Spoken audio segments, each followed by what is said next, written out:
Chapter 141. Can you help me get Newt's autograph? Whoosh. Xiaoji rode on Norbert as they landed. Nagini emerged next. She glanced at Norbert, who, despite his fearsome appearance, behaved like a docile little pet in front of Xiaoji. Then she spoke up. You're back so late. I thought something might have happened to you, Nagini said. Actually, quite a few things did happen, Xiaoji sighed. After telling Norbert to rest inside the suitcase, he and Nagini entered his home together. Dabi has already prepared dinner for Master Xiaoji. Dabi believes the master must be starving after such a long day. Thank you, Dabi. Could you also feed Norbert? You know where we keep the fresh meat. Oh, Master Xiaoji is so kind, always thanking Dabi like this. Overcome with emotion, Dabi vanished on the spot to fetch meat for Norbert.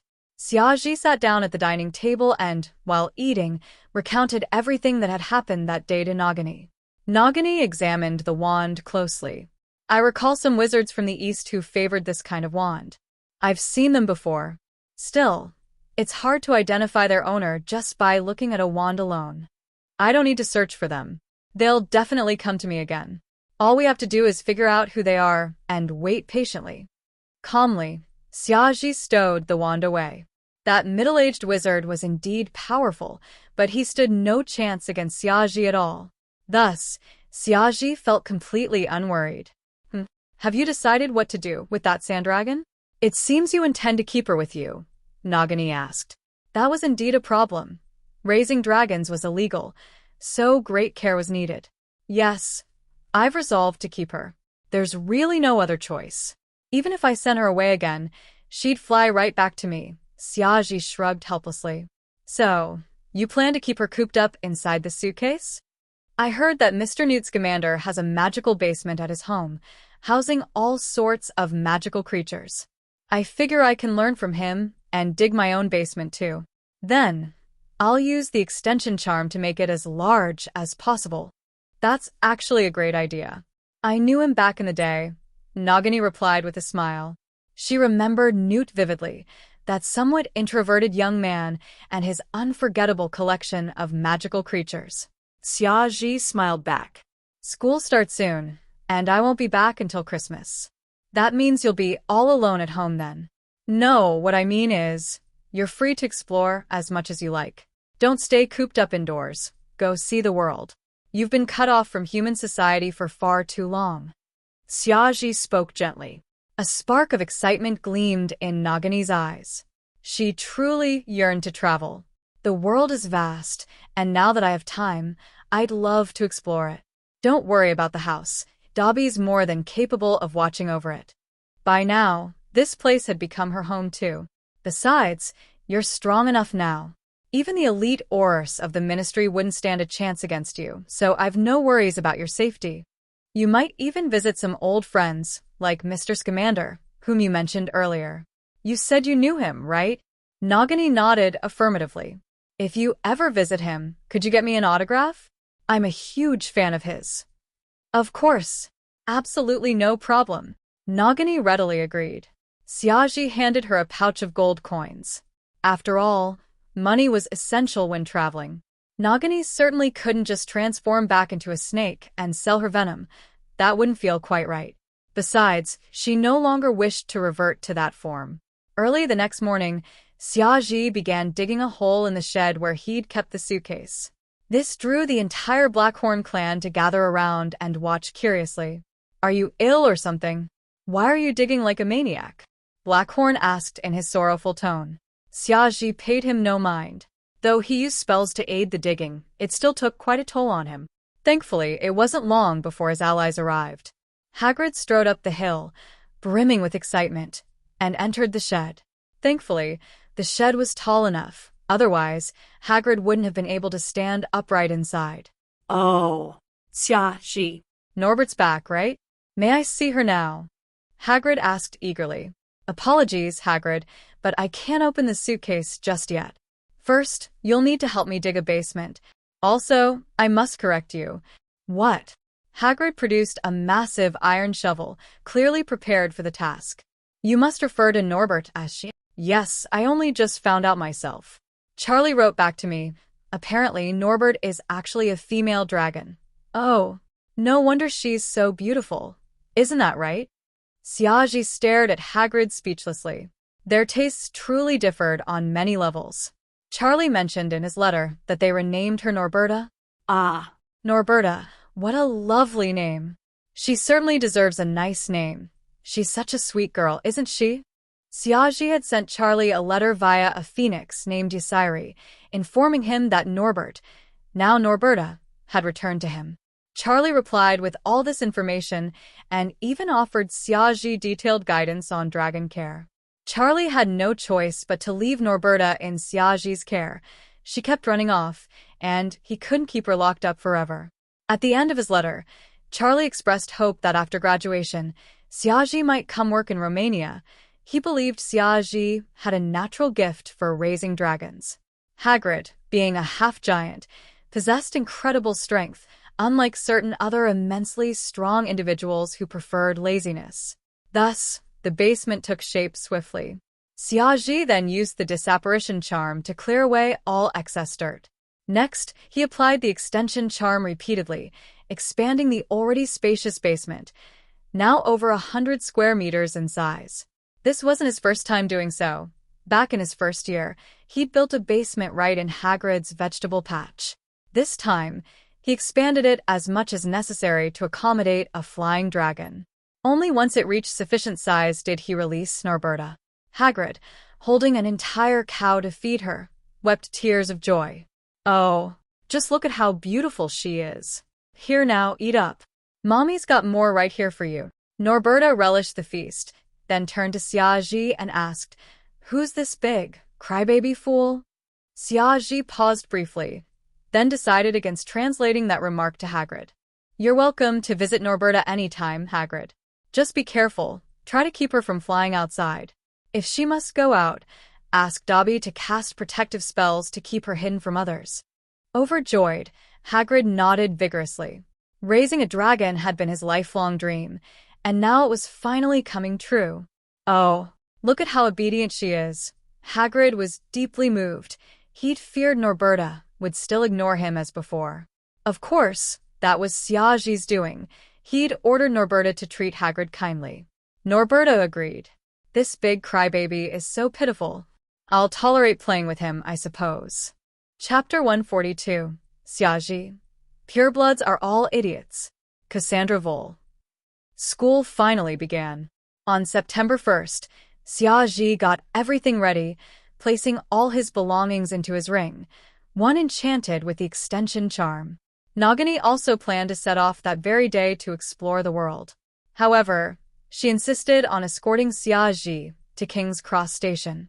Before leaving, Xiaji gave Dobby some instructions.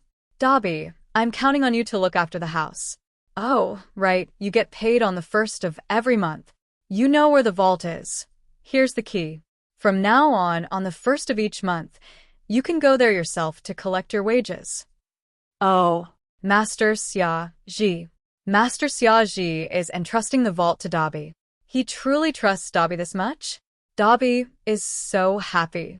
Dobby clutched the key, tears of gratitude streaming down his face. Though Dobby was now a free elf, he still couldn't shake his overly emotional nature. Xiaji merely waved it off as nothing. In truth, this so-called vault he created was merely a discreetly hidden compartment. The gold galleons stored there were meant solely for paying Dobby. Essentially, he was asking Dobby to guard his own future wages. Nagini took Xiaji's arm, and they performed apparition. Nagini had only recently learned apparition, so Xiaji deliberately let her practice by having her teleport them both to a secluded alley near the station. Following Xiaji, Nagini emerged from the alley and entered the station. Curiously observing everything in the Muggle world, Nagini realized how utterly different it had become since her time. Xiaji strode into the station. It remained just as he remembered. Near the wall leading to platform 9 3/4, he spotted Harry and the Weasleys. Without Dobby getting in the way, Harry and Ron had no trouble entering this time. Xiaji greeted the Weasleys, then stepped inside with Nagini. Eagerly examining Hogwarts Express, Nagini knew her journey had truly begun. After bidding farewell to Nagini, Xiaji boarded the train. Silently, Nagini watched his figure vanish behind the train doors. At that moment, a group of students passed by, briefly obscuring her slender form. Once they'd gone, Nagini herself had vanished. Xiaji. Cassandra Vole waved him over from a carriage doorway. Peeking out from behind her was Hermione, her hair in a fluffy mess. They'd arrived early, claiming an empty carriage. "I didn't see you anywhere. I thought you'd been expelled, considering Lucius Malfoy." Relief washed over Hermione upon spotting him. "Xiaji, don't ever assume purebloods are all that impressive. They're just humans with noses and eyes. To preserve their pure bloodlines, they resort to incest, resulting in all sorts of flaws. Either they're incredibly stupid, physically frail, or downright obnoxious." Xiaji pulled out another bag of Bertie Bott's every flavor beans, popping one into his mouth. "Xiaji, Cassandra Vole is also a pureblood," Hermione gently reminded him, noticing Cassandra's uneasy expression. Flustered, Xiaji turned around. Clearly, making sweeping generalizations was unwise. Purebloods could be decent people too. He'd spoken without thinking. "So, does that mean I'm the obnoxious one?" Cassandra demanded, hands on hips, clearly annoyed. "Absolutely not. You know I wasn't referring to you, right?" The train had already started moving, the landscape outside blurring past. Rubbing his reddened ears, Xiaji silently noted the Malfoy family as yet another nuisance. "Excuse me, may I come in? All other carriages are full." Hearing that familiar voice, Xiaji turned around. There stood Luna Lovegood, clutching the latest issue of the Quibbler, her face framed by peculiar glasses. Curled lazily atop her shoulder was a crumple-horned snorkack. "Of course, Luna. I was wondering why I hadn't seen you yet." Xiaji warmly welcomed her inside. Since Harry, Ron, and their roommates occupied another carriage, only Cassandra, Hermione, and Xiaji remained here. Smiling, Luna stepped in. Xiaji introduced them. "These two are my dear friends, Cassandra Vole and Hermione Granger. This is my neighbor, Luna Lovegood. She's helped me twice before." Instantly, Cassandra and Hermione tensed. Had they gained another enemy? "So, you made another new friend without us knowing?" Cassandra stood, eyeing Luna cautiously before extending her hand. "Hello, I'm Cassandra Vole.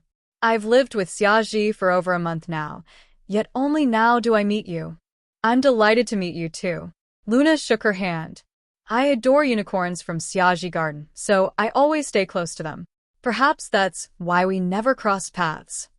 Hermione also shook Luna's hand, then curiously inquired about her glasses. "These are my own creation. They let me see Nargles." "Nargles?" 5 minutes later, any hostility Cassandra and Hermione felt toward Luna evaporated. They found her rather eccentric, even a bit delusional. After all, Nargles and crumple-horned snorkacks didn't exist in this world. Such a harmless, quirky girl posed no threat. The real danger remained singular. Exchanging a glance, Cassandra and Hermione looked away. With their hostility gone, they even approved when they learned Xiaji had used alchemy to craft a crumple-horned snorkack for Luna. Hermione abandoned attempts to explain that Nargles didn't exist. "Luna, Hogwarts has 4 houses. Which one do you hope to join?" "My father and mother both attended Ravenclaw. I'll likely follow suit." Cassandra figured Ravenclaw suited this odd girl perfectly. After all, many Ravenclaws were delightfully peculiar, even if most excelled academically. For the rest of the journey, Xiaji chatted with Cassandra about spellwork, debated potion theories with Hermione, and exchanged thoughts on the Quibbler with Luna. Though far from dull, his trip hit a snag when Harry dropped by uninvited. Xiaji promptly shooed him away, unimpressed by his lack of tact. Xiaji, who disliked overly cheerful, girly types, thoroughly enjoyed this otherwise tedious journey, eventually arriving at Hogwarts safely. Chapter 143. Tom, I have a way to make you instantly stronger. Since Harry and Ron didn't arrive at school by flying car, the welcome feast that evening turned out to be rather uneventful. When the Sorting Hat was brought out, the crowd was astonished to see that the tattered, filthy hat now appeared as pristine and clean as if it had been replaced entirely. Not only did it look spotless, but all its torn areas had been carefully mended as well. It seemed that Professor Dumbledore finally realized the sorting hat needed some upkeep. The subsequent sorting ceremony also passed without any notable incidents. Just like her brothers, Ginny Weasley was sorted into Gryffindor. Luna, as she'd mentioned on the train, was placed in Ravenclaw. Siaji noticed Lockhart, who was dressing up like a peacock displaying its feathers. Right now, he was tugging on Snape's sleeve, chattering nonstop about something. Snape's expression twisted into one of utter disgust, as though a dead fly had somehow ended up in the bread he'd just eaten. Witnessing this, Siaji couldn't help but let out a gleeful cackle. He almost asked that newly sorted Gryffindor boy for his camera so he could capture this moment. The boy's name was Colin Creevey, and he clearly adored Harry. At the moment, he was persistently trying to strike up a conversation with an increasingly annoyed Harry. However, the dinner table that night brought Siaji plenty of pleasant surprises. Numerous new dishes had appeared, all of which Siaji had prepared back home on the day he moved in. Siaji glanced toward the head table and saw Professor Dumbledore happily spearing pieces of sweet and sour carp with his fork. Siaji felt genuinely delighted. From now on, he'd finally be able to eat dishes he actually liked. Eagerly, Siaji began introducing these new dishes to Cassandra Vole and Hermione beside him, then promptly dove into eating with unrestrained enthusiasm. Unlike Siaji, Cassandra gracefully used her silver fork to pick up a piece of sweet and sour pork before popping it into her mouth. Suddenly, she turned towards Siaji and remarked, "Next week, I plan to attend the Quidditch tryouts." "Huh? What made you suddenly take an interest in Quidditch?" Siaji scratched his head. He didn't recall Cassandra ever mentioning any fondness for the sport. "Wizards all love Quidditch." Cassandra shot him a glance. "You enjoy flying, right? So, I'm permitting you to accompany me next week." Sure. Siaji loved flying, but Quidditch itself held little appeal for him. "Wait, are you implying I lied when I said I liked flying?" "Absolutely not. I adore flying. Quidditch is just part of it." "All right, we'll go together next week." Siaji shrugged indifferently, grabbing a roast duck leg and stuffing it into his mouth. Joining the team seemed fine. It had let him fly more often. Though Quidditch didn't particularly excite him, flying was another matter entirely. "Humph. Just brace yourself. My flying skills are quite exceptional. If you somehow fail to make the team, there'll be no one left to carry my broom during matches." As usual, Cassandra spoke with her trademark sharp tongue. Once the feast ended, Siaji, alongside the Weasley twins, sang the school anthem in a funeral-like tone before heading back to the dorms to rest. Yet the group halted shortly after leaving the Great Hall. Front-row shouts and gasps echoed from ahead. Yawning, Siaji stepped forward and discovered Peeves hurling dung bombs at the crowd. Percy was attempting to intimidate Peeves using Bloody Baron, but this time it clearly failed to deter him. Siaji patted Percy's shoulder, then drew his ebony wand and aimed it at Peeves. Wadawasi. Instantly, every dung bomb Peeves had just launched abruptly veered midair, smashing squarely back onto his own head. Enraged, Peeves hurled even more dung bombs at Siaji, but each one reversed course, striking him in return.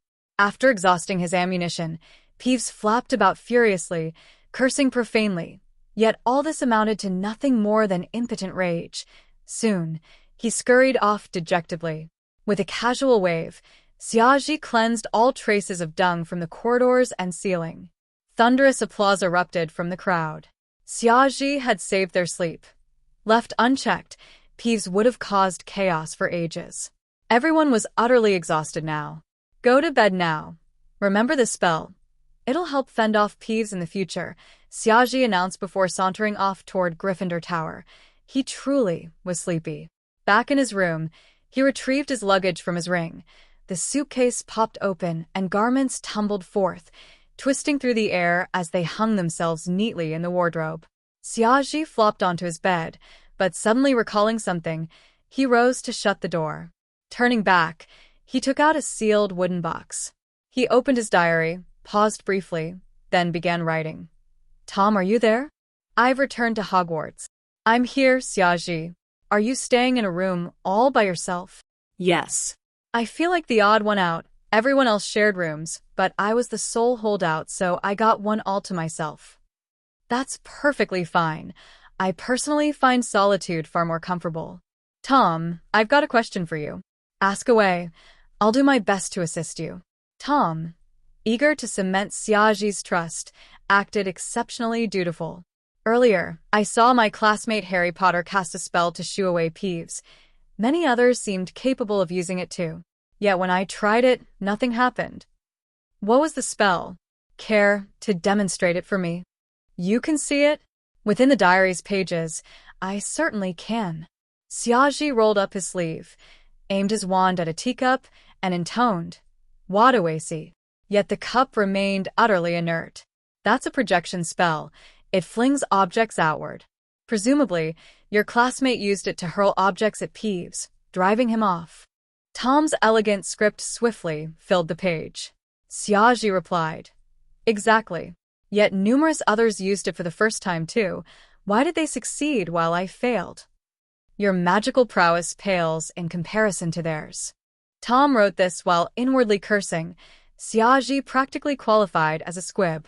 Even the weakest witch or wizard could wield such a basic spell. Xiaji's repeated failures baffled him. Tom sensed Xiaji's magic wasn't absent. It merely sputtered erratically, like a loosely screwed faucet. Frankly, Tom had never encountered someone so utterly untalented. Xiaji teetered perilously close to being a squib. Xiaji continued, Is there any way to amplify my magic?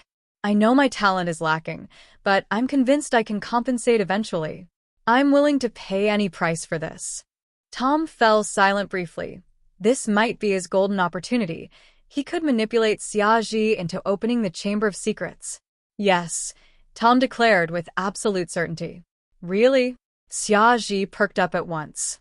He hadn't truly expected Tom to hold a solution.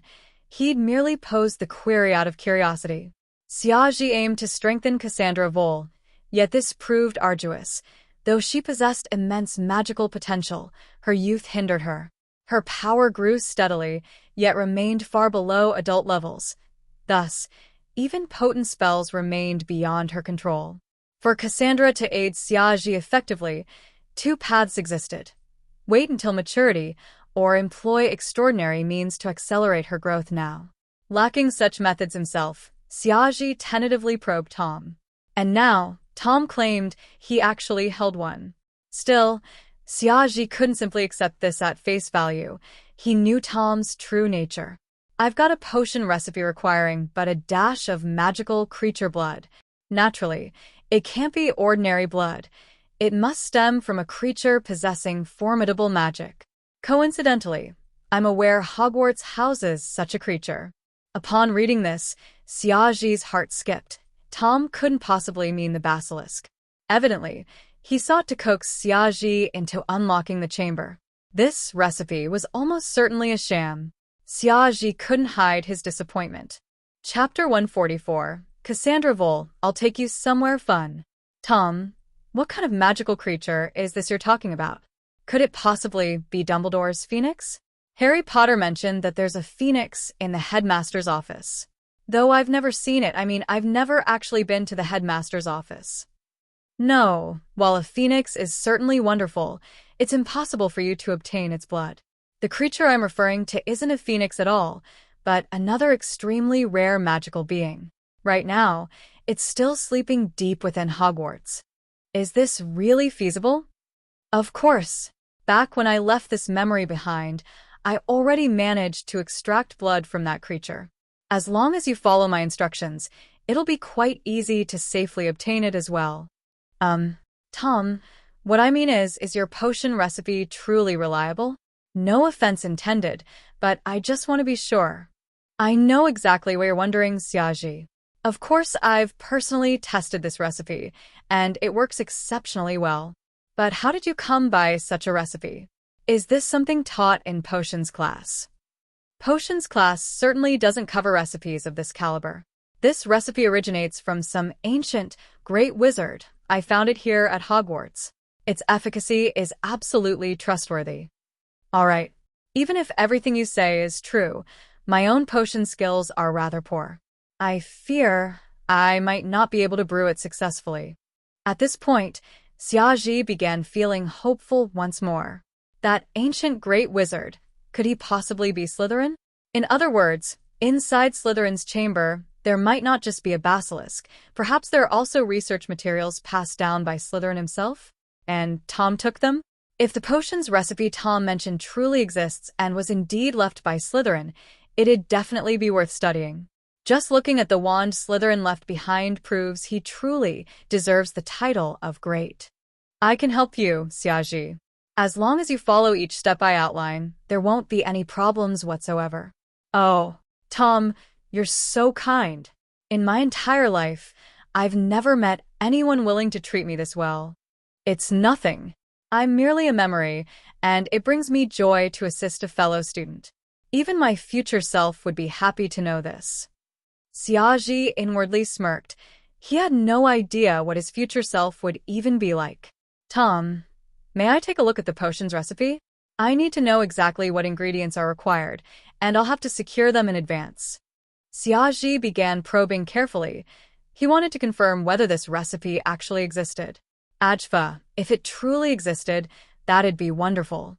But if it was just something Tom made up, it wouldn't fool Xiaji, who boasted a proficiency level of 6 in potions. Xiaji had every reason to ask. A recipe of such caliber would undoubtedly require not only the creature's blood, but also numerous other rare ingredients. And those wouldn't be easy to obtain, so preparation was essential. Thus, Tom had no reason to refuse. Sure enough, after a brief pause, Tom wrote out the recipe on a piece of paper.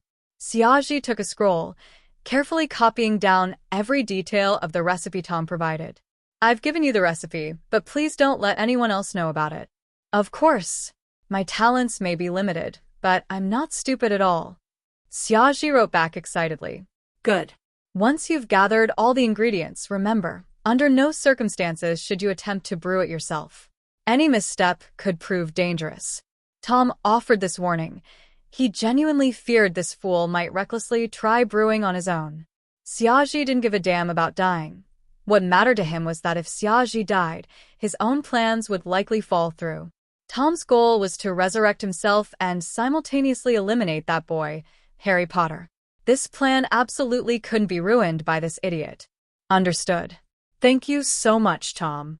Though I'm quite poor, I'll find a way to secure those ingredients. It's already late, and I've got classes tomorrow. Let's talk again later.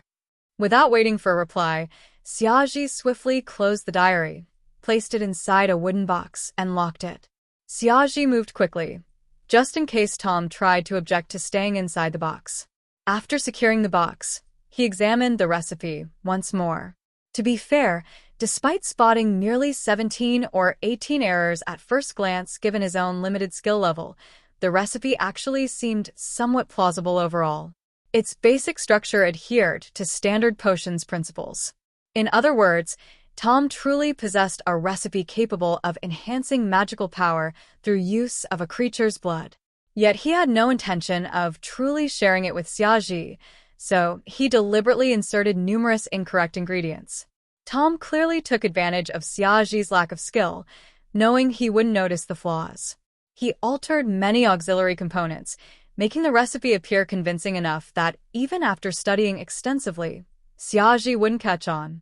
Initially, Xiaji had planned to extract all possible value from the diary before handing it over to Dumbledore. After all, Dumbledore knew how to open the chamber without needing the diary. But now it seemed too early for that. You don't want me to obtain the real recipe? Well, I'll make sure to pry the true version right out of you, Tom. Just you wait. A pleased smile appeared on Xiaji's face. Fighting heaven brings joy. Fighting humans brings joy. Fighting little Tom brings joy. After stowing the recipe away, Xiaji promptly went to bed. The next day at noon, Xiaji emerged expressionlessly from the headmaster's office. He'd gained no answers from Dumbledore. Though Dumbledore recognized the wand as a type commonly used by Eastern wizards, he couldn't identify its user's identity. This outcome was exactly as Xiaji expected. He decided to set the matter aside for now. What was meant to be would eventually happen. Cassandra Vole waited at the top of the stairs on the 8th floor, gazing at a peculiar tapestry on the wall. It depicted a group of giant trolls learning ballet, using their massive clubs to beat a wizard. Xiaji approached Cassandra and likewise studied the tapestry. Noticing his expression, Cassandra realized he'd returned empty-handed. She sought to distract him, hoping to ease his disappointment. Look at this wizard, how foolish. He's actually teaching giant trolls ballet. Huh. Wah. Lightning seemed to strike Xiaji's mind. Wasn't this the tapestry depicting trolls beating Barnabas the parrot? And right opposite it lay the room of requirement. Xiaji smacked his forehead. After a whole year at Hogwarts, he'd completely forgotten such a wonderful place existed. He grabbed Cassandra's hand. Come on, I'll take you somewhere amazing. You've got to see this. Chapter 145. Cassandra Vole. He has feelings for me. Cassandra was suddenly pulled by the hand, and for a moment, she didn't even react. By the time she realized what was happening and blushed while asking Xiaji where he was taking her, he had already stopped and calmly declared, "We're here." Cassandra stared at the blank wall in front of her and grumbled, "Xiaji, what on earth are you doing? We've just moved to the other side. What's so special about this?" Xiaji grinned and asked, "Cassandra, what's the very first thing you'd like to do right now?" "Right now? I'd twist your ear 3 times. Are you certain your ear would still stay in place after that?" "All right, fine. Right now, I just want to go back, brew some coffee, and get some proper rest. I've got classes to attend next year." Cassandra replied, still a bit annoyed. "Watch closely." Xiaji told her to step back a bit, then began walking back and forth in front of that empty wall. Meanwhile, he silently thought to himself, "I need a quiet place to rest. Cassandra struggled to resist the urge to step forward and check Xiaji's forehead. She even wondered if he'd gone mad after failing to find any answers from Professor Dumbledore. On the 3rd pass by the wall, an exquisitely crafted wooden door suddenly appeared on its surface.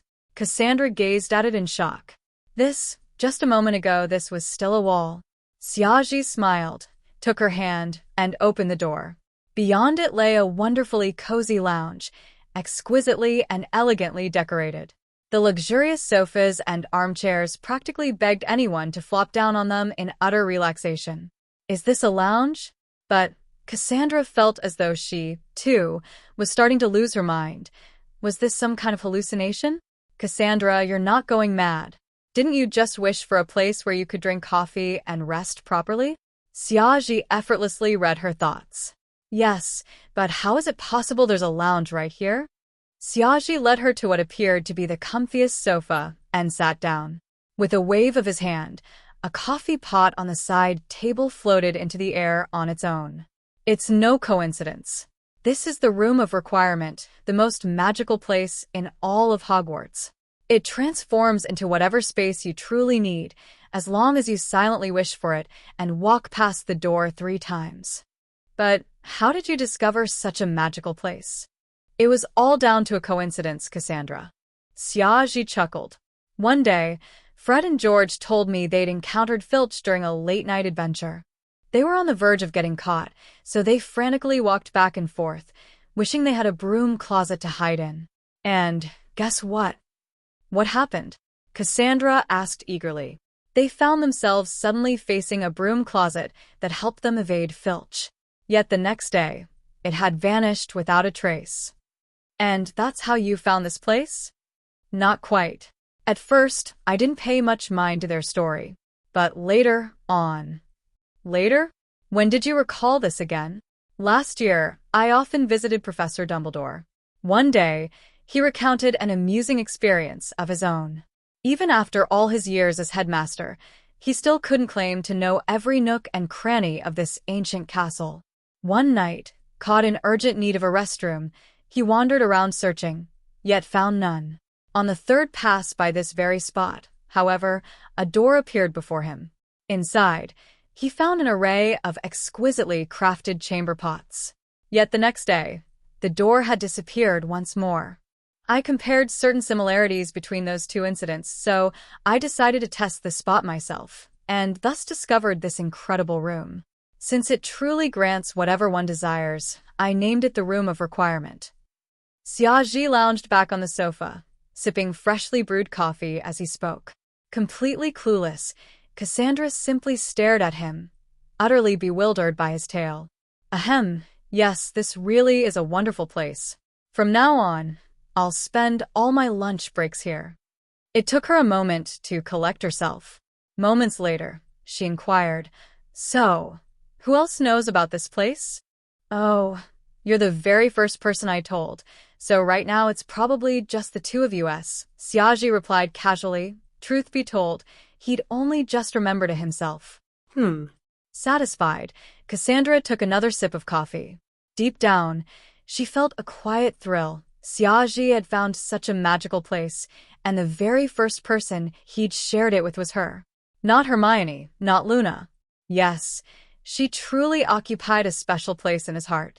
Of course, I can't entirely rule out the possibility that others know of it too, Xiaoji added, recalling how many people had hidden items within the Room of Requirement. The very chamber housing Voldemort's Horcrux was stuffed to the brim with forgotten relics. For Xiaoji personally, though, the Room of Requirement held limited utility. Should he wish to brew illicit potions or experiment with slightly sinister forms of magic, he could easily manage it inside his own suitcase, with greater safety. At that, Xiaoji remained uncertain whether Dumbledore truly knew nothing of this room. What if it lay within his own purview? Thus, he planned to use it for small gatherings with friends, perhaps even letting DA members practice spells here, since the original group had done the same. As for actually instructing them, though, that held zero appeal. It'd be akin to asking a university professor to teach toddlers basic arithmetic. Cassandra was perfect for the role. Without Nagini around, she could serve as an instructor without issue. Her magical skills were quite solid. What she truly lacked was raw magical power. And as things stood now, resolving that issue seemed entirely achievable.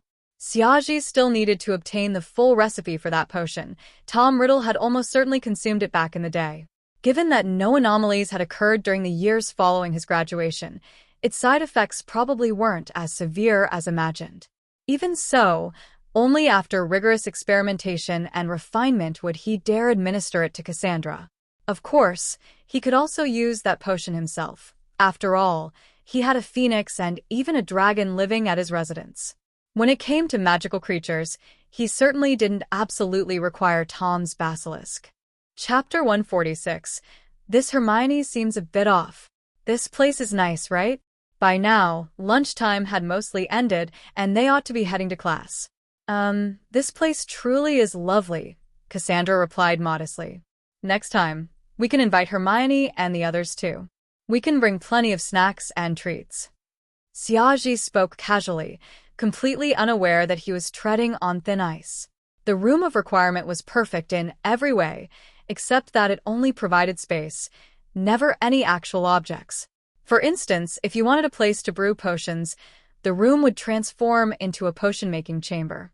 Yet inside that room, you wouldn't find even a single ingredient. Thus, Xiaoji and the others could rest there, but they still had to bring their own food and drinks. You're planning to invite Hermione and the others next time? Cassandra's gaze turned rather dangerous, but Xiaoji, walking ahead, sensed nothing. He merely felt a slight chill at the back of his neck. Xiaoji rubbed the back of his head. Of course, this place is so wonderful. It'd be a shame not to share it with friends. Now he'd changed his mind. He only intended to invite Hermione and the others, not Harry and the rest. After all, during breaks, one ought to spend time with soft, fragrant girls. As for the training grounds for DA, those should remain inside his suitcase. That place felt far safer to Xiaoji. It wasn't because he didn't want them interfering with his time spent relaxing alongside those soft, fragrant girls, or anything. Xiaoji was upright and honorable. He was the future's greatest self-made wizard and absolutely had no such base desires. Humph. Cassandra scoffed coldly and walked past Xiaoji, disappearing into the distance. She'd truly misjudged him. Xiaoji, you big scumbag. Watching Cassandra's retreating figure, Xiaji, a straight man with over 40 years of combined life experience, felt nothing but regret. He utterly failed to grasp why Cassandra had suddenly grown angry. Could it be that the coffee he'd brewed at noon lacked flavor? The first day of classes was quite packed. That morning alone, they'd had two major classes, herbology and transfiguration. Now, in the afternoon, they'd be attending defense against the dark arts. Midway through the hallway, Xiaji ran into Harry. But this time, Harry wasn't with Ron. Instead, Lockhart had his arm slung over Harry's shoulder as they headed toward the defense against the dark arts classroom. What's going on? Setting Cassandra's behavior aside for now, Xiaji turned to Ron, who trailed behind them with an exasperated expression. Ron shrugged. At lunch, a first-year boy asked for a signed photo of Harry. Malfoy overheard this and loudly announced it to everyone. Then Professor Lockhart showed up, assuming Harry wanted fame just like him. But Harry's already quite famous. Xiaji scratched his head. Lockhart really was a peculiar individual. In the original story, such an incident had indeed occurred, and Colin Creevey was undeniably one of Harry Potter's biggest fans. Yet what did that have to do with him? Such matters should be left for the savior himself to fret over. Xiaji, where did you and Cassandra go at noon? I couldn't find either of you anywhere. Hermione's voice rang out from behind Xiaji. Xiaji instantly brightened. At noon, Cassandra and I found a truly magical place. So, you and Cassandra stayed there all afternoon? Hermione bit her lip as she asked. Yes, I just discovered it recently. After class, we can go there to do our homework. I promise you'll love it. Very well. It's often hard to find a seat in the library. If you truly wish to invite me, Xiaji noticed Hermione's speech patterns increasingly resembled Cassandra's. What kind of place is it? Ron stepped closer. He'd heard the conversation too. Nothing special. I think you misheard. Whistling casually, Xiaji walked off alongside Hermione, leaving Ron standing there utterly bewildered. Come on, there's nothing wrong with my ears. Wait, why do I suddenly feel such emptiness inside, as though I've lost something incredibly important? Xiaji knew exactly what had happened during Lockhart's first class. He shamelessly sat down next to Cassandra and whispered, "Get your wands ready. There might be a few unexpected incidents later." Hermione habitually took her seat beside Xiaji and heard his words too. Professor Lockhart's a very powerful wizard. I doubt anything untoward will occur. Powerful? Absolutely. The hero in his story certainly is quite formidable. Xiaji agreed. He knew those tales were true, just not that the hero was Lockhart himself. Had Lockhart not suffered amnesia at the end of the original story, he'd undoubtedly have ended up in Azkaban. His actions had been downright abhorrent. The classroom buzzed with excitement, especially among the young witches, most of them eagerly anticipating Lockhart's lessons. Even Hermione felt the same. After all, Lockhart's books were genuinely well-written. Though still annoyed at Xiaji, Cassandra still took out her wand. Soon, Lockhart appeared on the podium, clad in emerald green robes. The young witches fell silent, gazing at him intently. He picked up Neville Longbottom's copy of Quidditch Through the Ages and displayed the cover, where his own image winked back at them. Gilderoy Lockhart, holder of the third-class Merlin Award, honorary member of the Society for the Protection Against Dark Arts, and 5-time recipient of the Most Charming Smile award from the Wizard Weekly, though I never flaunt this fact. After all, it wasn't merely my smile that banished that ghostly hag. Xiaji rolled his eyes. This self-introduction alone was far lengthier than some Oscars acceptance speeches. Now, we'll conduct a brief in-class quiz. Don't worry, I simply wish to gauge how well you've been reading. Xiaji skimmed the test paper. Lockhart truly was bizarre. These questions bore zero relevance to defense against the dark arts, such as asking about his favorite color or secret aspirations. One question on the test bore any relation to defense against the dark arts. Instantly, Xiaji performed a handstand and pretended to wash his hair. Unlike Xiaji and Cassandra, who treated it half-heartedly, Hermione answered with utmost seriousness. She genuinely admired the brave and clever Lockhart depicted in his books. He reminded her of someone very special. Yet before long, her expression shifted. She seemed somewhat disheartened. Half an hour later, hardly anyone remembered that my favorite color is lilac. Lockhart flipped through the test papers while endlessly chattering about his preferences, hobbies, and even notions of revenge. But Miss Hermione Granger is different. She answered every single question correctly. A perfect score. Absolutely perfect. Whereas Miss Hermione Granger? Lockhart cheerfully scanned the room. Hermione raised her hand, though she seemed far less ecstatic than in the original story.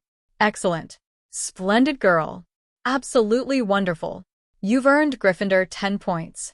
Yet, Professor, how does this quiz relate to defense against the dark arts? I mean, what's the significance of these questions? Hermione suddenly spoke up. Siagi's mind went blank. Something was off. In the original story, Hermione adored Lockhart. She'd even circled all his classes on her schedule using heart-shaped marks. Siagi discreetly glanced at Hermione's schedule. He saw no such heart shapes at all. He found this puzzling. Even if she didn't idolize Lockhart as in the original tale, her personality dictated she wouldn't openly challenge a professor like this. Lockhart fell speechless, his face flushing red. He appeared furious, yet unable to vent his anger. I assumed you'd test us on scenarios such as what to do when encountering a troll, or how to act when cornered by a werewolf in a telephone box. Hermione's tone brimmed with disappointment. Today, something truly felt off about Hermione. Long press any paragraph to record your thoughts. Chapter 147. Siagi. Oh no. Did I unleash fiendfire? Ahem. I simply wanted to test whether you all had been studying diligently. Ahem. It's improper to talk back to a professor. Miss Hermione Granger. Your actions will result in Gryffindor losing. Professor Lockhart. Siagi suddenly stood up. I don't believe Hermione was talking back. She was merely asking logical questions. In fact, her questions were exactly what I wanted to ask as well. Who are you? Lockhart was now furious. For the first time, students were openly defying him. Had his charm somehow diminished? My name is Siagi, Professor. The school rules make no mention of prohibiting students from asking questions when they're confused. Right now, I'm quite curious about the purpose behind these test questions. Could you please enlighten us? Or is there some special intent behind them that you'd rather not disclose? Hermione had acted on impulse earlier, but now, seeing Siagi defend her, she couldn't help but flash him a grateful smile. Cassandra Vole, however, felt a surge of alarm upon witnessing this. She glared fiercely at Siagi, wishing she could kick him right in the shins. Of course, there's indeed a reason behind these questions that I'd rather not reveal. Lockhart seized upon this as a lifeline. I see, Professor. You ought to have clarified this sooner. Hermione's always been deeply curious. Should she fail to get answers from you, she'd likely seek guidance from Professor McGonagall, especially since she's already lost points for asking questions. Lockhart flushed crimson. Though he wasn't afraid of McGonagall, provoking a colleague over such trivial matters would be utterly unwise. Thus, he reluctantly abandoned his decision to penalize Hermione and Siagi. Of course, utterly oblivious, Lockhart remained unaware that he'd already offended nearly half of Hogwarts faculty. Harry had had quite enough of Lockhart today. Thus, witnessing Lockhart's defeat brought him immense satisfaction, and he promptly joined in the cheering. Yes, Professor. I, too, am curious about the purpose of these questions. The boys in class, already envious of Lockhart's popularity among girls, now found themselves led by both Siagi, Dumbledore's favorite, and the legendary Harry Potter. One by one, they joined in the applause. Ahem. Miss Hermione Granger, Mr. Summers, please take your seats. Now, let us proceed. The clamor gradually faded as everyone's attention turned to a large cage Lockhart had produced. Covered by a cloth, its contents remained hidden. Yet Siagi, with his sharp hearing, could already make out faint chittering sounds within. He tugged Cassandra Vole and Hermione's sleeves. Follow my lead. The first thing we'll do is cast a shield charm. You've likely guessed by now how untrustworthy Lockhart is. Cassandra scoffed softly, then gripped her Martin's Bud's 3FE wand. Hermione nodded eagerly, drawing her own wand in preparation. As for Harry and the others, they sat too far away. Xiaji could do nothing to assist them. This wasn't him favoring romance over friendship. Xiaji simply harbored no such worldly desires. Seamus and Dean in the front row, unaware of the impending danger, stretched their necks trying to glimpse beneath the cloth. Neville in the frontmost seat, however, had already leaned back, seemingly foreboding what was to come. Please do not scream. That'll enrage them. After building anticipation, Lockhart yanked off the cloth. Inside the cage sat a swarm of 8-inch-tall sprites. Their skin was bluish-gray, their faces sharply pointed, and their voices piercingly shrill. Initially quiet beneath the cloth, they erupted into chaos the moment it was removed. They're not particularly dangerous, right? Seamus still chuckled. Yet Xiaji sensed his laughter wouldn't last long. Now, see how you handle them. Then, the utterly clueless Lockhart opened the cage door. Now, Xiaji hissed. He promptly cast a shield charm upon himself.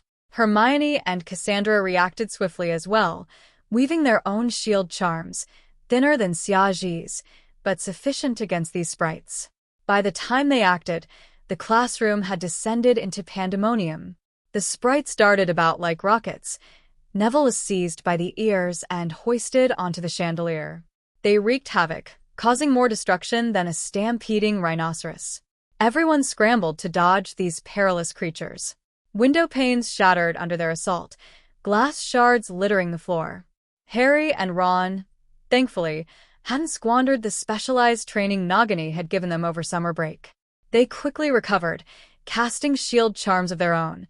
The sprites striking them bounced harmlessly off. Come now. Herd them together. They're merely sprites, Lockhart shouted, rolling up his sleeves and waving his wand. Petrificus totalis. Yet this lengthy spell proved utterly useless. His wand was snatched away by a sprite and hurled outside the window. Lockhart cowered beneath his desk in terror. Xiaji sighed, raised his wand and murmured, Avada, no, wait. Petrificus totalis. Half the sprites mid-flight instantly froze midair, petrified by a spell. Seeing this, DA members, still shielded, bravely stood and joined the effort, dispatching the remaining sprites with petrification charms. Harry even cast a levitation charm to cushion Neville's fall when the chandelier collapsed. Satisfied, Xiaji nodded. The DA's training had paid off. They weren't cowering like the rest. At this rate, they'd become an elite force, surpassing even the so-called elite Aurors. Once the sprites were subdued, the hidden students cautiously emerged. Witnessing Xiaji and his allies methodically returning the creatures to the cage, thunderous applause erupted. Incredible. You're amazing, Seamus exclaimed. I think he's cooler than Lockhart, don't you? Dean whispered to Seamus. Xiaji is the hero. One spell of his took down 7 or 8 sprites. Yes. I saw it too. I even heard the incantation of Vada, Petrificus totalis. That's it. Xiaji.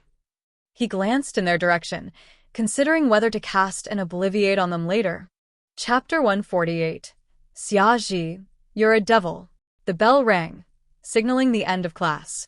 Lockhart, his face flushed red, hastily announced that class was over before hurriedly leaving the classroom.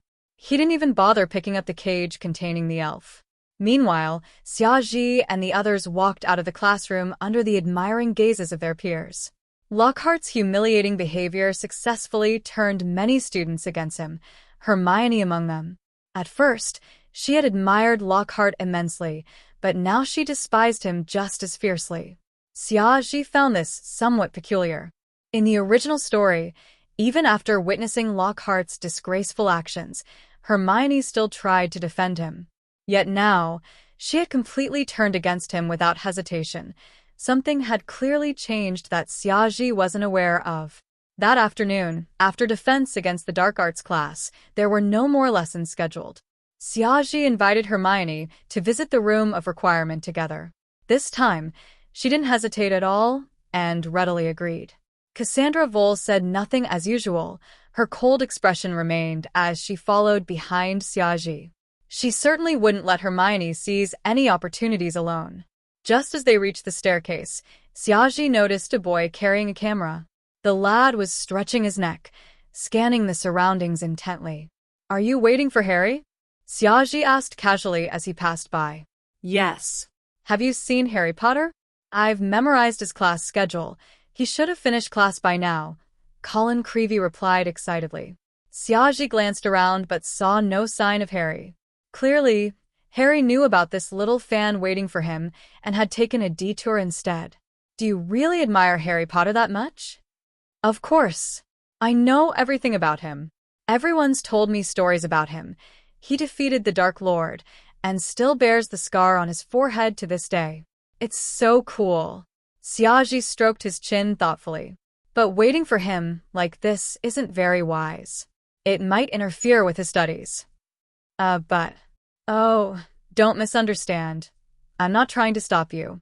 I'm just suggesting you find others who share your admiration. You could form a Harry Potter fan club. Once you've got enough members, you won't need to wait for him alone. You can exchange information among yourselves, and then there'll be no way Harry can avoid you." A faint smile appeared on Xiaji's lips. At first, Colin thought Xiaji intended to stop him, but instead, he offered such a brilliant idea. "That's wonderful. Thank you, kind senior." Colin turned around excitedly and dashed off. Since he wouldn't be able to find Harry here now, he had to go back and set up the club at once. "Hey, do you know Ginny Weasley? She's in your year, and I believe she's also a huge Harry Potter fan. You should invite her too." "Absolutely. Thank you." Colin called back from afar. Cassandra and Hermione watched the entire exchange from the side. "Xiaji, are you some sort of devil? If Harry ever finds out about this, he'd probably thank me instead. I'm honing his reconnaissance and counter-reconnaissance skills." Xiaji couldn't suppress his grin. Ding. The system detects that Xiaji has mischievously caused trouble for the savior of wizard kind, rewarding 2 skill points. Xiaji's expression stiffened momentarily. Ding. The host character is gradually shifting from mischievous to considerate toward friends. The system is deeply pleased. "System, how dare you slander me so baselessly?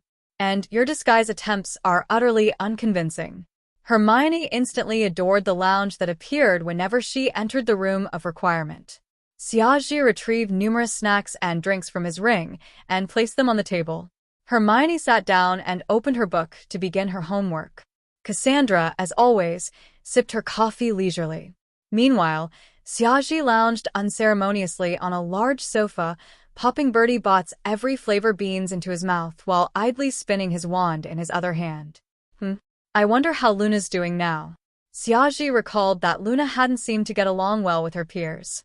Friends were meant to support one another. Though she appeared somewhat eccentric to others, Xiaji knew she was a kind-hearted girl. He didn't want her to suffer. With his eyes closed as he ate beans, Xiaji didn't notice how both Cassandra and Hermione glanced at him upon hearing Luna's name. Setting the beans aside, Xiaji glanced at Hermione, who had just lowered her head back to her homework and couldn't help asking, "Hermione, why did you act so impulsively today? That's unlike you. You'd never have confronted a professor before." Hermione raised her head, frowned thoughtfully, then replied, "Last semester, I encountered that kind of dark magic.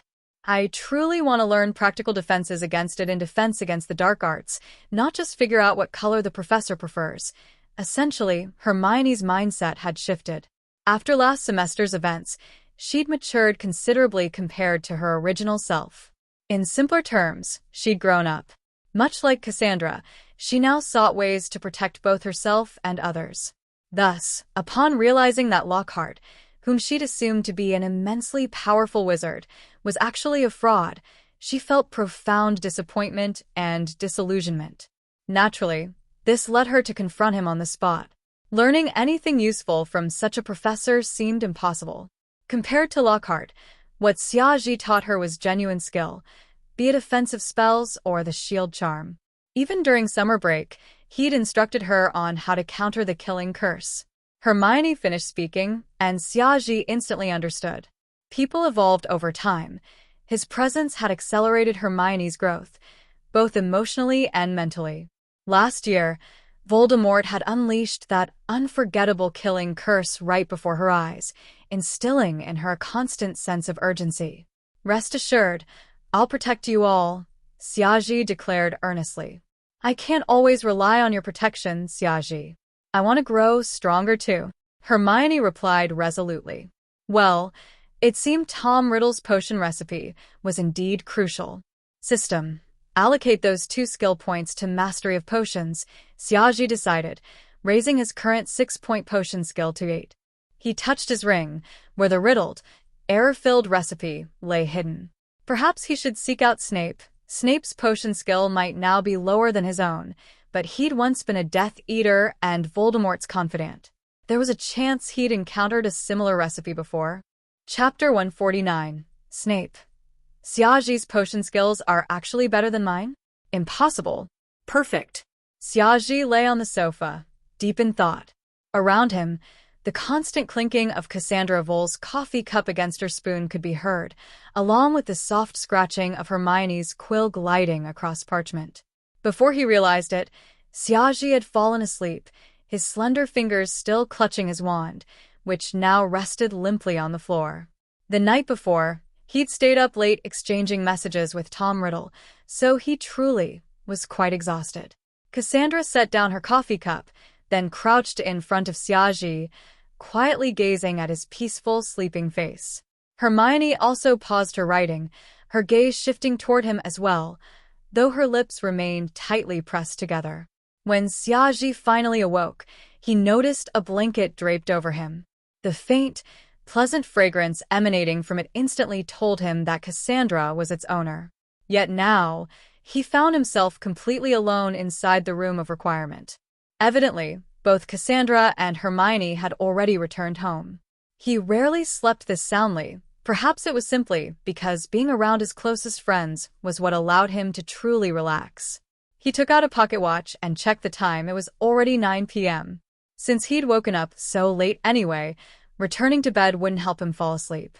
Thus, he decided to go on a nighttime adventure. Xiaji made this decision happily. Nocturnal excursions were one of Gryffindor's cherished traditions. As long as no one noticed him, there was absolutely no problem. He opened the door to the room of requirement, and upon confirming no one was around, swiftly shrank down into a tiny, adorable black kitten. The little black cat silently melted into the darkness. Xiaji made his way down long hallways.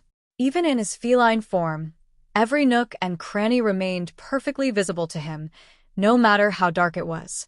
His first destination was Snape's office, located deep underground in the dungeons. The little black cat crept up to Snape's office door, then reverted back into human form. Xiaji knocked on the door. Time passed slowly.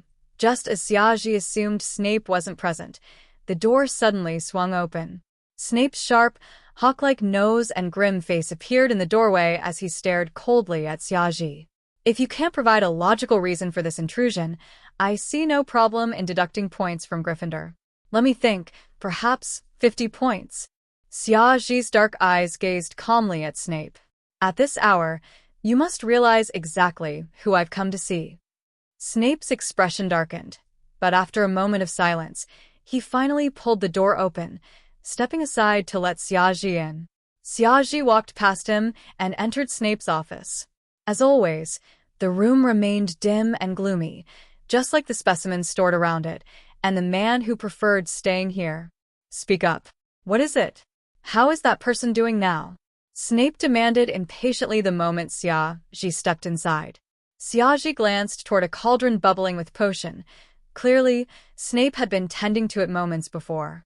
Without hesitation, Xiaji pulled out a venomous snake fang and swiftly crushed it into powder using a spell, then tossed it into the cauldron.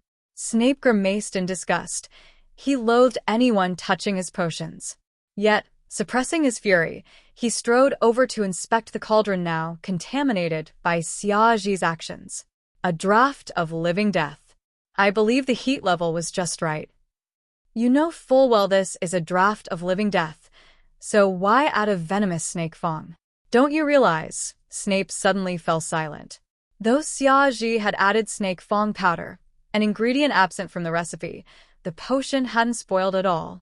In fact, it had finished brewing earlier than expected, and its quality far surpassed anything Snape had ever produced. Unable to contain himself, he glanced at Xiaoji, shock evident on his face. Snake fang powder? Adding this single ingredient had allowed a potion requiring 2 hours of simmering to finish early, and even improved its quality. Snape subtly averted his gaze, then retrieved a bottle to collect the potion. He planned to study this phenomenon carefully after Xiaoji left. Ajfa. Given his personality, no matter how curious he felt, he'd never willingly ask for help from someone else, especially not admit he was inferior to them. Potion making was his specialty. Admitting ignorance meant admitting he wasn't as skilled as others. And this other was none other than Xiaoji. Xiaoji casually pulled over a chair and sat down, then frowned. Why are your chairs so hard and uncomfortable? I recall asking why you'd come here tonight. Snape finished storing the potion and placed it carefully on his desk. Why do you always keep people at arm's length, Professor Snape? I can't recall ever offending you in any way. Humph. Snape grew irritated noticing how calm and composed Xiaoji appeared. He increasingly resembled Dumbledore. Very well. I'm here to show you this. Xiaoji handed over a recipe Tom Riddle had given him. All problematic sections had been circled in red ink by Xiaoji. Snape took it, glanced at it, then sneered. If you wish to transform into a half-human, half-monster abomination and perish miserably, then by all means, brew this potion. Of course I know this recipe's flawed. I'm not showing it to you to have you point out its errors. I simply want to know if you've ever seen anything like it before. Snape turned his gaze back to the parchment. Soon, his expression turned grave. He realized Xiaoji had spotted more mistakes than he himself had noticed. Even those he'd missed became evident after closer inspection. Xiaoji was right about them, too. That particular ingredient truly was problematic. He glanced at Xiaoji again. Had Xiaoji's potion-making skills surpassed his own? Impossible. Where did you get this? There are errors marked here. Those errors were marked by me. Though riddled with mistakes, this recipe still works. Someone deliberately altered it to appear flawed. You marked them? Snape couldn't accept this. It implied Xiaoji's skill far exceeded his own. Impossible. I believe you're focusing on the wrong aspects, Professor Snape. Xiaoji shrugged helplessly. You must have realized how unique this recipe is, so you should also know its origin. Snape's pupils contracted slightly. Did that person give this to you? Yes. I learned certain things from Professor Dumbledore. Since you once spent considerable time with that person, I wanted to ask if you'd ever encountered similar recipes. Humph. He even told you this. Chapter 150, Snape. Could you please stop talking like Dumbledore? It's annoying. Inside. Though Snape complained verbally, he still carefully examined the potion formula, recalling how the Dark Lord had once asked him to brew and refine similar potions. I've never seen this formula before. He finally spoke after a long pause. Xiaoji had anticipated this. If he were Voldemort, he wouldn't casually reveal such a formula to anyone. Especially considering Voldemort's nature, a psychopath who trusted absolutely no one. However, certain combinations here seem somewhat familiar to me. Snape set the parchment down, his usual emotionless gaze fixed ahead. He provided me with various potion components, explained their effects, and asked me to improve them. Now it seems those components closely match several parts of this formula. So, he broke the formula down and had you refine it, Xiaoji deduced. That certainly sounded like Voldemort style. Indeed, that's likely the case. Every time his appearance changed drastically, it followed right after I'd improved those potion components. Snape gazed at Xiaoji solemnly. From this, it seems your master still doesn't fully trust you, which is why he gave you this formula. He never trusts anyone, Xiaoji replied. Are you interested in this potion formula? Absolutely. It'd certainly help me grow stronger. Naturally, I'd be interested. Humph. Seems you and he are quite alike. No, you're mistaken, Professor Snape. I'm nothing like him. Xiaoji pulled out a bag of Bertie Bott's every flavor beans and slowly opened it. With Snape, you'd never even get a single cup of stale tea as hospitality. What's the difference? Aren't you both seeking ultimate power? Snape sneered. Voldemort seeks power that lets him effortlessly control everything, along with immortality itself. Xiaoji tentatively popped a brown bean into his mouth. I, however, seek only ultimate power. What's the difference? A great deal. Honestly, I believe pursuing ultimate power isn't wrong in itself. Isn't that also your goal, Professor? Otherwise, why do you once study dark magic? Snape frowned but stayed silent. Voldemort's flaw lies in his willingness to use any means to obtain such power, and his utter recklessness once he achieves it. That's precisely what separates me from him. Xiaoji spoke calmly. Professor Dumbledore is also immensely powerful. In his youth, he too pursued ultimate power. Yet now, he's the greatest white wizard of this century, noble and highly respected. Clearly, then, seeking power isn't inherently wrong. His other goal, immortality, is, in my view, utterly foolish. To anyone with a clear mind, death is merely the beginning of another grand adventure. In his past life, Xiaoji hadn't fully grasped this quote from Dumbledore, but now he wholeheartedly believed it. No one was more qualified to speak those words. He'd personally experienced death and rebirth. Having died once, he'd now embarked on this new adventure, hadn't he? Snape's frown deepened. This Xiaoji, now speaking so eloquently, would practically resemble Dumbledore himself if he grew a waist-length white beard. Could you please stop speaking just like Dumbledore? It's quite irritating. Dumbledore trusts you. I hope you won't betray that trust. Snape struggled to voice those words. They sounded utterly unlike him. I've never intended to disappoint him, Professor Snape. You know well enough what all my actions have aimed to achieve. Xiaoji stood up. One couldn't stay seated comfortably in Snape's chair for long. Be careful. He gave you this riddled, flawed formula perhaps because he suspects you, or worse, because he's already realized you've betrayed him. Snape warned. True enough. If Voldemort truly trusted Xiaoji, why'd he hand him a fake formula? What was his motive? Only one answer made sense. Xiaoji had been exposed. Rest easy. I haven't been exposed. I found this formula among his old belongings. He never personally gave it to me. That wasn't quite a lie. He'd retrieved it from the diary, which indeed belonged to Voldemort. To Snape, it sounded like Xiaoji had stumbled upon it while going through Voldemort's possessions. Then this formula's clearly a trap. Anyone who follows it risks death. Besides, it's been altered so many times it's impossible to reconstruct its original form. On the contrary, Professor Snape, I've lost all interest in this formula now. Xiaoji smiled. Equals requesting flowers. 0 equals. You just said Voldemort required your help refining this formula before he could even consume it. And each time he did, his appearance changed drastically. I'd hate to end up disfigured. Xiaoji shrugged. He certainly wouldn't let Cassandra and the others turn into that grotesque version of Voldemort. There had to be other ways to grow stronger. No need to obsess over this method. Tonight had still been fruitful for Xiaoji. He'd confirmed Tom's formula was utterly useless. That saved him tons of time. He no longer needed to engage in any further dealings with Tom. He planned to hand the diary over to Dumbledore soon, thereby boosting his standing with him once more. As for how he'd obtained it, he'd claim it happened during a scuffle at Flourish and Blots. The diary simply appeared among his books afterward. As for who'd slipped it into his bag, he'd simply say he had no idea. Dumbledore wouldn't confront Lucius. There'd be no solid evidence. And though Lucius knew his master had taken back the diary, even if he later learned it had turned up in Xiaoji's possession, he'd assume it was part of his master's plan, and thus wouldn't dare utter a single word.